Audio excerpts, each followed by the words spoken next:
Hello again. Remember that we are celebrating VJ Day, and who better to be joined by than Dame Vera Lynn, the Force's sweetheart, and of course the Burma Star, which you are proudly bearing for us today. Yes, I am.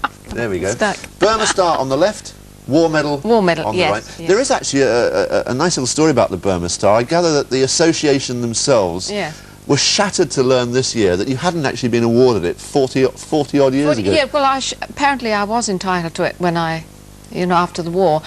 But the reason being, somehow or other, I had gone out there as Mrs. Lewis and not as Vera Lynn. Nice. Why they did that, I don't know.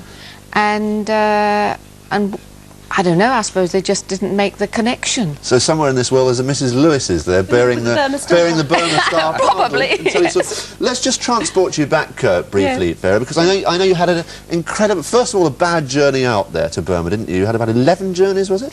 Oh, 11? well, yes, one did it in stages. And oh, look, there you go. There I am, yes. You got on well with them then, didn't you, all those troops?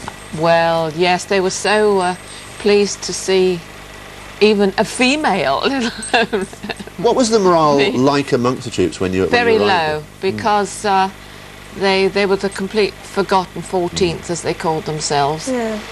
And of course, one of the biggest requests out there was, when you go back home, please remind them that we're still here, and will you get some cigarettes sent to us, and phone our families, which I did, and spoke to the parents and visited them, and there's still quite a sense of bitterness, isn't there, amongst the men of the 14th, that they were, and many of them feel they still are. Well, yes. I mean, there's a wonderful reunion, of course, every year, and they're very staunch to each other, and it seems to grow, and while other reunions seem to get smaller and smaller, the Burma reunion seems to get bigger and bigger.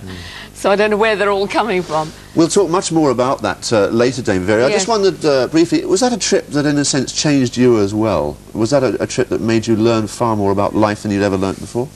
Well, I don't know. Of course, you know, looking back, you think, well, I really didn't appreciate it as much as I should have done. I don't think you do when you're young, and you're so concerned about the whole thing that you don't really absorb enough of it.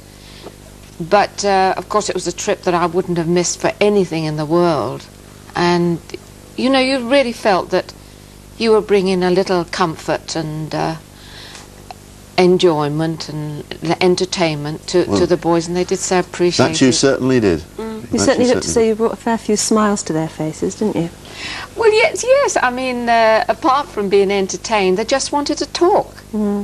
Smashing. We'll talk a bit more about VJ Day a bit later on. You and Norman St John Stevens can talk about your Gilbert and Sullivan things as well, aren't you? Yes, that's involved in GNS projects. That's very important, what we're doing, particularly in the schools, in order to keep that tradition alive. Yes. And we're very short in this country of what I call folk art forms, and Gilbert and Sullivan is really rooted in the people. Yes, it's I knew very little about Gilbert and Sullivan when I was a child, but from all the mad fans that I know exist today, seem to have started when they were very young. Well, let's talk about that in a few minutes. Right Dame now, Vera is our president. absolutely. We're very proud to have Rightly her. so. Absolutely, we're very proud to have her here today as well. But something also for the very young right now, it's time for Popeye.